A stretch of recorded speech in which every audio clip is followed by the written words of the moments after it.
To Greensboro, as you heard, to give a positive personal speech about my vision for the future of our country and why I so strongly believe we are actually stronger together, because I want to give Americans something to vote for, not just against.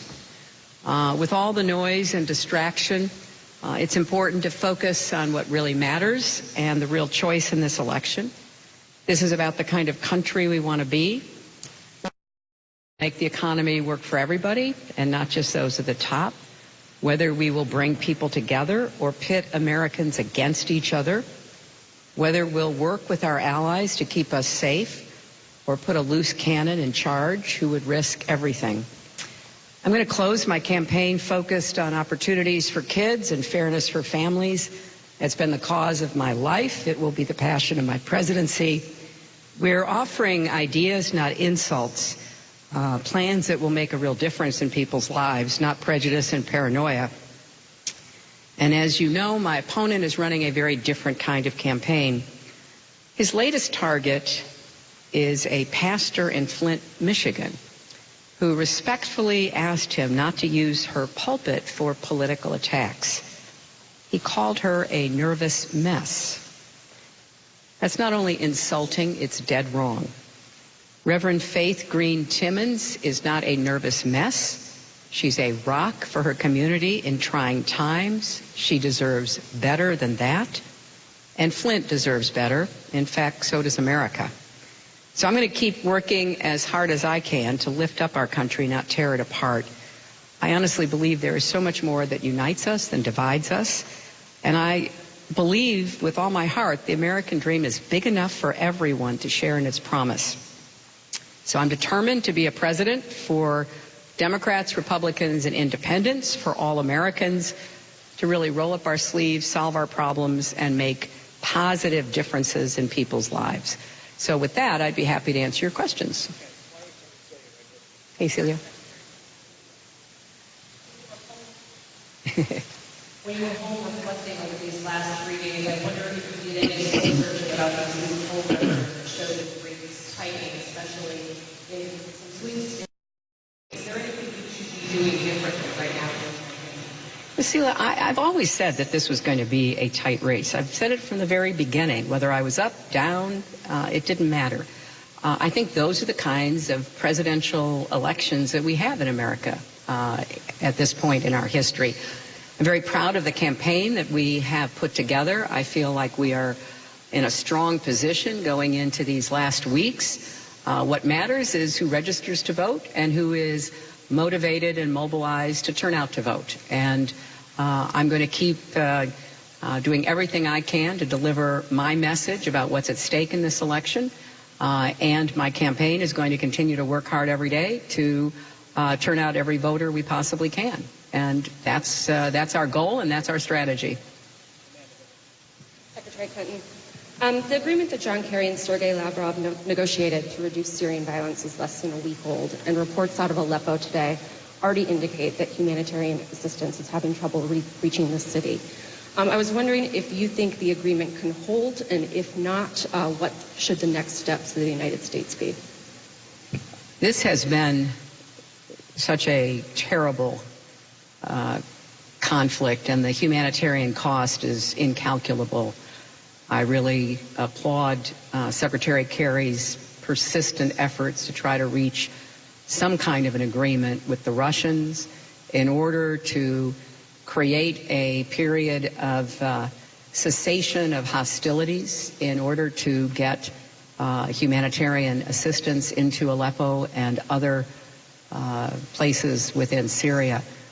I think whether or not this works is really up to the Russians. It is up to whether or not Vladimir Putin decides that it's time to do what the Russians can do to bring this conflict into a period where there can be the beginning of political discussions, a hoped for protective zone for people who are under relentless assault from the air, and a commitment to going after the terrorist groups that pose a threat to everyone. So I'm going to watch this closely, but at the end of it, it's going to be determined by whether or not the Russians decide it is in their interests to pursue this agreement. It appeared that your running mate, Tim Kaine, may not have been aware of your pneumonia on Friday. I'm wondering when you informed him, and if you didn't inform him on Friday, what does that say about what your relationship would be like with him in the White House, how in the know he would be on minute-to-minute developments in your administration? You know, my senior staff knew, and information was provided to a number of people. And look, this was an ailment that many people just power through, and that's what I thought I would do as well. I didn't want to stop. I didn't want to, quit campaigning. I certainly didn't want to miss the 9/11 memorial. As a senator at that time, I consider it a sacred moment, and I was determined to get there. It didn't work out, so I got the antibiotics up and going, got the rest that I needed, and we're going on from there.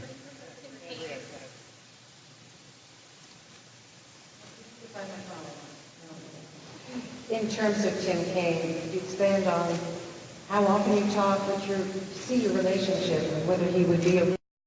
You've seen very good partnerships in the White House. You've seen not so good partnerships in the White House. What kind of role that would be? And whether you feel that your important objectives, those that you outlined here today, were in any way jeopardized by the fact that you didn't explain. No, look, I had that scene, unfortunately. No, I communicated with Tim. I talked to him again last night.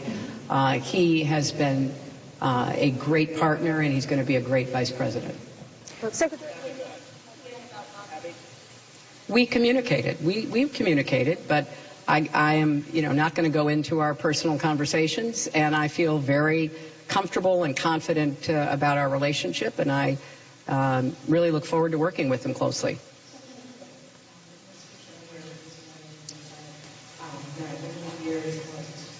Has gotten rough, and you put up some defenses. Can you be a little bit more specific about what those defenses are that you're referring to? And did voters get a glimpse of some of that in the way that your campaign handled the events surrounding your illness over the weekend? My campaign has said that they could have been faster, and I agree with that. I certainly expect them to be as focused and quick as possible. But I have to say, from my perspective, I thought I was going to be fine, and I thought that there wasn't really any reason to make a big fuss about it. So I should have taken time off earlier. I didn't. Now I have, and I'm back on the campaign trail. So one more from Margaret. You are going to the United Nations. Some meetings with leaders from other countries. Of course, neither of their citizens can vote in the United States. So why are you making that sort of calculated choice to take time off of the campaign trail? What do you think it can get you, and what's the contrast you're hoping to show with Donald Trump?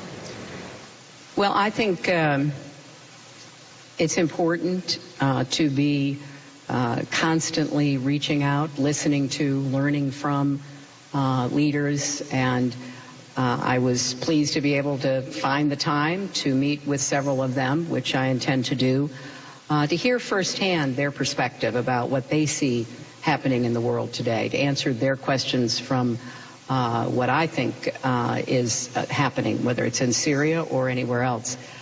There's a lot going on in the world, and I have a long standing set of relationships that go back not only to Secretary of State and Senator, but back to First Lady.